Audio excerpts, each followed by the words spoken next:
Hi everyone, how are you? Welcome back, and I am excited to talk to you guys this week because there's a lot that's happened. I can't even believe it's only been a week as it feels like a lifetime. This past weekend, I had an IS ceremony and was going into it. I did some healing work before the session or the ceremonies, so I kind of knew what I was going to be embodying and working through. But of course, in all ayahuasca ceremonies, it never is presented in the way that you think it's going to be presented. So I asked mainly, like, how do I bridge the gap to my next, I guess, my next birthing, or the next thing that wants to be birthed through me, because as I've said to you guys, I've been in the chrysalis and I've been holding that space and not really knowing where it goes from here. So the first night I was shown, like, all of these random thoughts were going through my mind during ceremony, and it was the kind of stuff that it's just like on the peripheral of your life. So nothing important, no big stressful things. But, like, for example, I had been having a talk with our wedding planner about these rose colored glasses for the table, and how she had sent me this inspiration photo, and I was like, oh, I really like those glasses. So we talked about getting those glasses, and anyways, that was a conversation that popped into my head in my ceremony, and I was like, why am I seeing this? This means nothing to me. But they were showing me that everything that we put our energy towards, or everything that we think about or talk about or put energy towards, is in our energy. So basically, they were saying that no matter how small the topic, the conversation, the even, let's say, the stress, the arguments, all the things, they're all right there, kind of like swimming around in your head space, and it all matters. So all night, all I kept getting was all of this random conversations, different things that, again, in my bigger picture life, are so inconsequential that my mind thought they were nothing.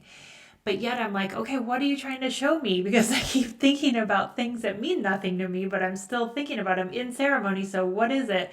And of course, then the Icaros start to get really agitating, and I grab my bucket because I'm thinking, maybe this is what I'm supposed to purge, and I'm holding my bucket, for many, I think, like 5 songs, and on the very last song, I just she's saying, like, gracias mia madre, and singing that and really closing out circle, and all of a sudden it's just, I throw up like I've never thrown up in my life. It was like, you go into dieta, so I didn't even have food in my stomach, but what was coming out of me was like, literally, like, I think it was like 5 different heaves. And it's like otherworldly. I even felt like this big hairy caterpillar came out of my throat. And I just was like exhausted. It was just an exhaustion of throw up. And the shaman, she ended up singing another ikaro to kind of mellow out the energy, because she didn't want to end on that note. But then we closed ceremony, and you're still in the medicine even though everything's silent. And that's when I got the knowing of, this is what it feels like to be empty of thought. It had purged all of the random things going on in my head that I was holding energy for. And it was like, this is the blank slate. This, because I had no thoughts, I had no questions, I had nothing. It was just like, okay, now what? And then all of the downloads came on how I'm supposed to move forward. And they said that I can't, it's always been there, like holding energy and waiting for me to clear up the space to get it down into the body. And that it would not have been able to come through had I not completely cleared out my mind 100%. So then it was like, shown very clearly what my next steps are, how I'm going to teach, how I'm going to create a platform, how I'm going to, move forward with retreats, and all of the things that I have been like, I know they're out there, but I don't know how to bring it in. I don't know. And it would always feel like I would get frustrated because I would feel like I don't know how to bring it. I don't know how to create a platform of like a web development. I mean, the like minutia of it, and I felt like I couldn't move forward without knowing that there was a structure in place. And the week before this ceremony, I had decided I'm just going to reach out and try to find a web developer to start creating the platform. And so I had been working with someone for like about a week, maybe a little over a week. And so that I had taken the first step on bringing this down. But to me, that's the more 3D step on how does this actually show up, right? So I had already started the process, but I didn't know the actual content structure and what I was actually going to be putting on this platform. But that's what came down is like, okay, now see how easy it is to create when you're empty of all the distractions. And I was like, oh my gosh. So yeah, I felt like just renewed and just finally I get it, and I mean, I don't watch the news, but they were showing me that it's like that for me was a big trigger and a big space holder in my body before I stopped watching it. But they were showing me that it literally isn't just the news, it's all the social media apps, all the emails, all the conversations, all the texts, all the whatever, all the things are distractions and keeping your mind cluttered, which keeps your channel clouded. And it's so much harder to pull down the information that you need to move forward. And so for me, it looked like, okay, now when you wake up, you can, my phone is still there, but I only am checking like text messages and I just scan through the emails and do like a edit and then just delete as many as I can where I don't even tune into. I just look at who it's from and I getting them out. Same with like, I'm not going into the social media apps. And really any place that you're getting infiltrated, they basically said, just take a break. It's not there's nothing bad with it. It's more of like when you are in a state of you're ready to birth something new, you need a blank slate. So give yourself that blank slate. So then I asked, okay, well, what about the energy tribe? What about the podcast? What's happening here? Should I pull back from that? And they said, yes, that you need to be in the void. You need to go to the dark space of being by yourself with your own thoughts, with your own creation to birth something new. And I guess I would say like, yeah, that sounds like we've heard that before. But it was a very, very clear experience that if you don't do that, you're always going to be clouded or bringing in threads of other people's energies into what you're trying to birth, which means that it's not new creation. You're just like regurgitating what already is in the ethers or is even in the physical matrix. So if you really want to bring forward something that's unique and fully channeled, you have to be in that void space. And so really honoring myself and saying like, you need time right now to go inward to get this through. And, and time doesn't exist, but in the space of this ceremony, it felt like it could be a month or two. I don't know, but it felt like the structure's there. I know what I need to do now. So I just need to like, that feeling of like sit with my head down and do it, with not the obligation of I have to do this too, and I have to help this person, and I have to, hold space open for this. Although I did check in with the energy tribe and it was that I could still do a monthly meeting with the group as a checkpoint, but that I then needed to pull right back out of it. So yeah, I feel like okay. And it again, like I said, it felt very clear and very matter of fact, and this is what is happening next. So then the second night, I went into a same dose and there was nothing. It was a blank slate. No question. I had, again, my mind's been emptied, so I don't have questions. It was more of a body experience. Like I felt really uncomfortable in the actual body, and it wasn't, this whole ceremony was my I didn't go cosmic. I didn't go out of my body. It was very grounded in this plane and just saying it's time to birth. It's not, we're not going out anymore. You're going down into the ground.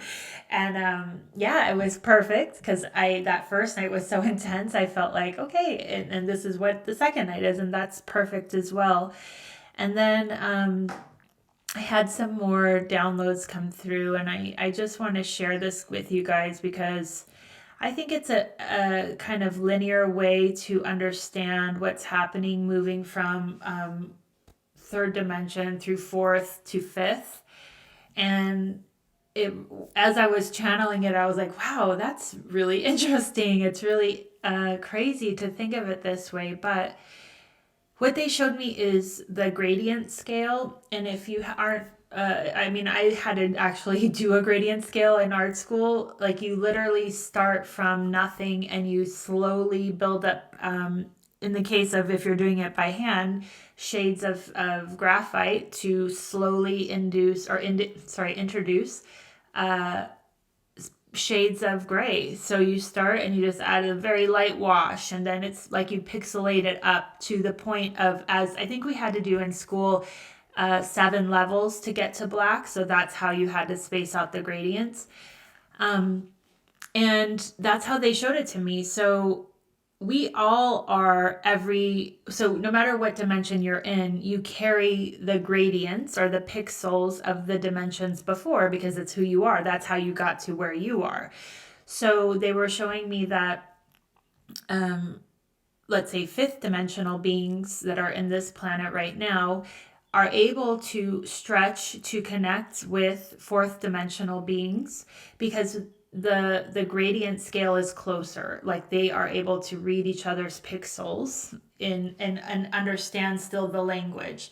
But the stretch between 5D and third dimension is a lot harder to communicate to each other because the pixels between them are much more separate. So if you look at the scale and let's say 5D, if we're going to call 5D black, and then 3D is like more that middle ground, it's harder for 5D to go backwards to kind of erase what the knowledge to go back to the third dimension to understand and be able to hold a conversation.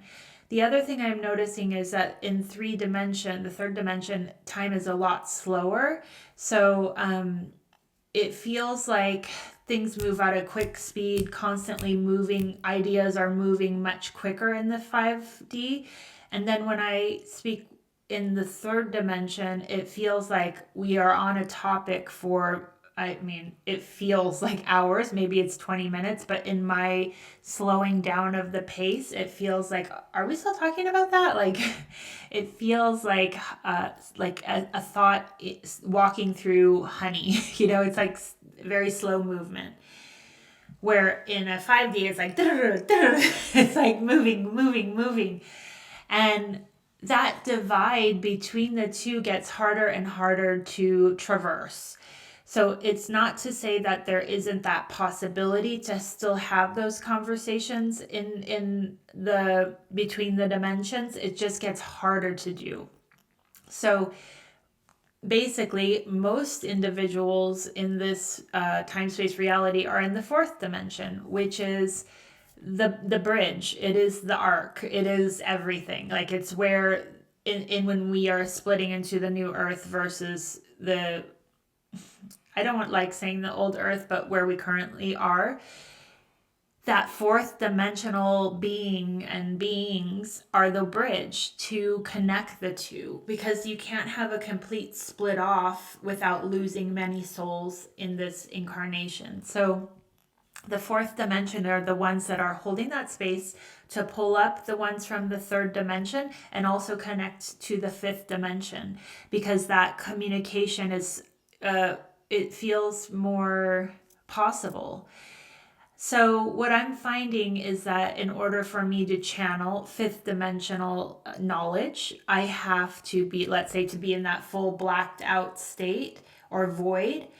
I can't even communicate with fourth dimension because, again, it's pulling me back. It's pulling me back down. So it's like the only way that you can bring in new creation for evolution is to go into that void. And honoring it as like a cocoon, it's still part of the chrysalis, but at this stage, it's like the reformation of the butterfly. It's like rebuilding the structure of the butterfly before it hatches. And it's like understanding that all steps and all of these dimensions are so important because it is creating who you are, and it is who you are. It just becomes much more difficult to traverse that fourth dimension.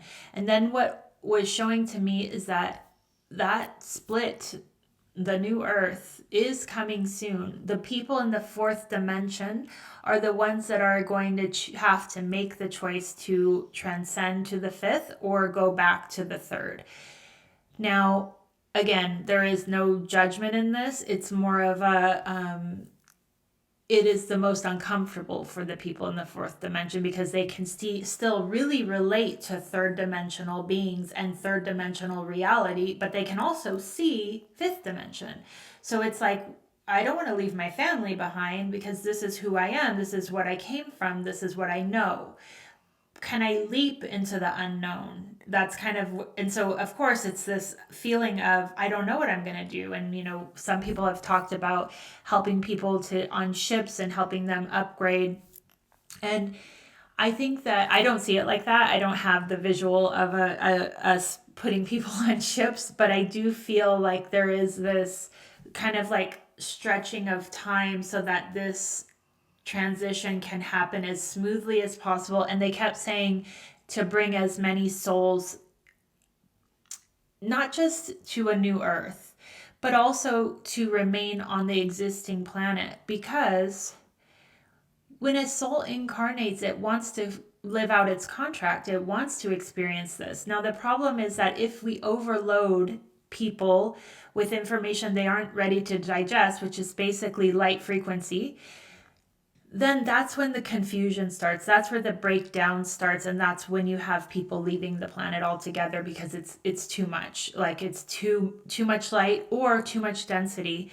And this transition, at least the way it was shown, is that it needs to be as smooth and as gentle as possible on each individual vessel, because we aren't here, or let's say we aren't here to be ready to hold all this light. It's literally, and I was shown this a long time ago, it's a marathon. You have to hold a little bit more of light every day so that you're preparing your vessel to move to fifth dimension. It doesn't just, I don't feel like there's a great flash. I think it's if we have a great flash, we are going to lose many, many, many people because the actual vessel, the skin and bones, the body, it can't handle all that light at once. So think about yourself on this sliding scale and always trying to move towards holding more light and more void, right? And again, I know in our third dimensional thinking, we want to say one is better than the other, and this is black, this is white, this is up, this is down. But in spirit realm, there is no judgment, because people that are even staying in the third dimension, their soul doesn't feel like that's a failure because that's where they're at. Like it feels great because this is their reality.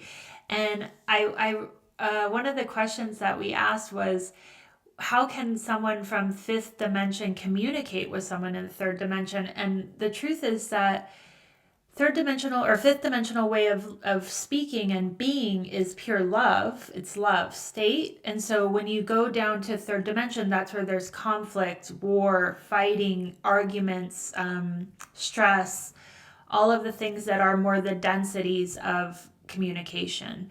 And so can somebody that is in this fifth dimension even be heard by third dimension? And the reality is probably not.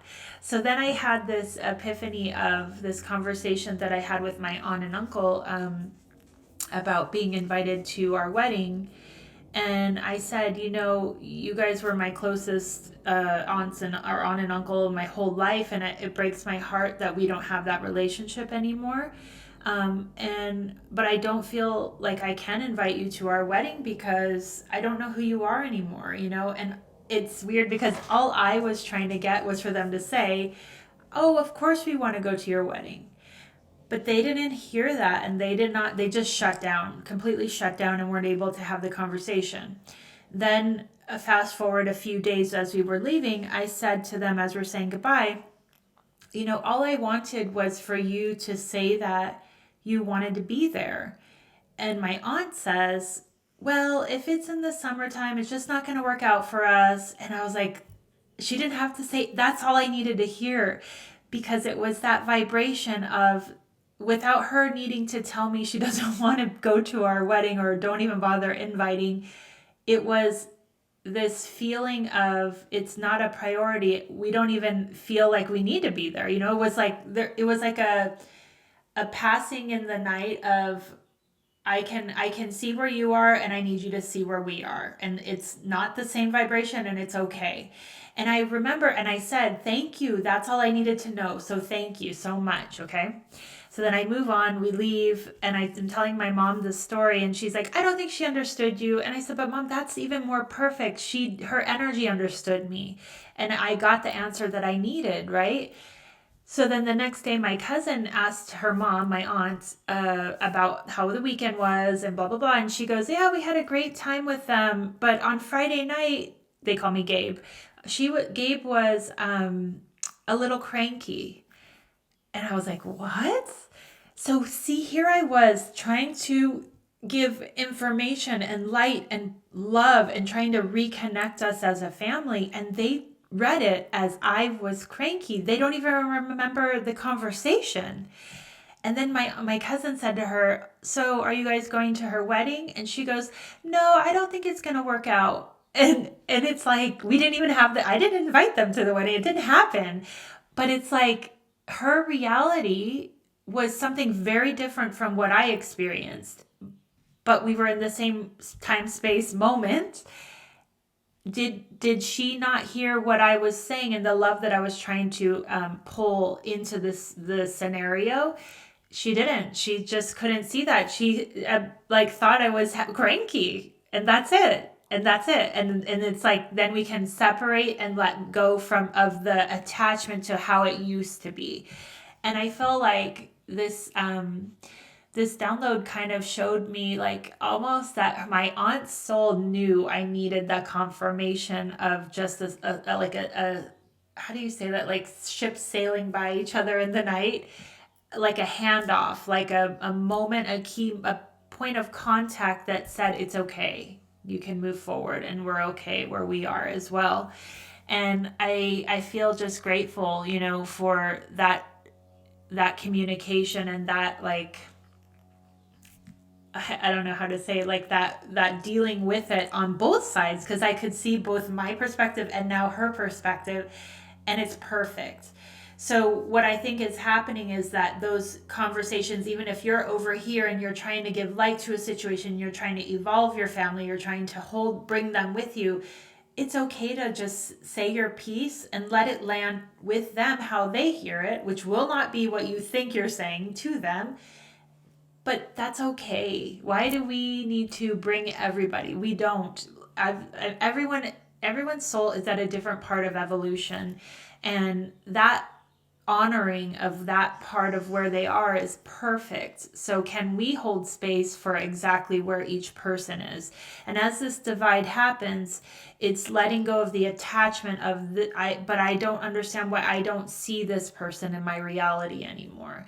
Because that ultimately is the biggest thing, is that we stay in the same place. You just are elevated to a different dimension. But we all live here. It's not like there's two separate earths. We are going to stay here. We just are in a higher frequency vibration. And then you just won't see the certain people anymore. They just won't vibrate towards you anymore. And I'm going back to this idea of, if you're here to be a way shower, if you're here to lead in some way, I know now that the only way you can, and I can do that, is to completely separate from and give myself the void, give myself the space to create that void. and birth something that is new, and yeah, I'm excited. I'm super excited. I know what I'm gonna do now, and I'm so excited to bring it to you all. And it's going to be not only programs online, but also mentoring with me, and then also retreats. And that I was also really unsure about. And so that was another part of really checking in with, can I hold the space? Can I really allow this to move in that direction? And it was like 100% yes. It's just I wasn't ready for it, which of course is always the case with all of this stuff. And our vessels need to catch up with where our spiritual evolution is going always. So yes, so this will be the last podcast for at least a month, maybe longer. And I hope that I'm going to know that you are all holding me in the energetic field, because as I've always said, I feel you guys so deeply, and it is literally the parts of me that can move forward into this unknown. And it's been like this teeter-totter of, is it time? Is it not time? Am I ready? Am I not ready? Why do I not feel grounded?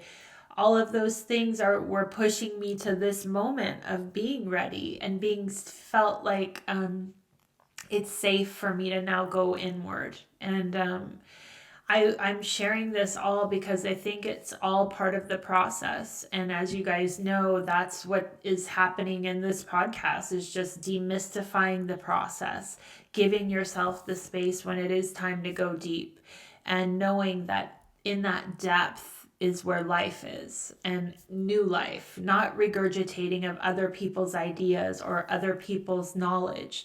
It's really tuning into what you're here to birth. And each one of us carries such a unique vibration.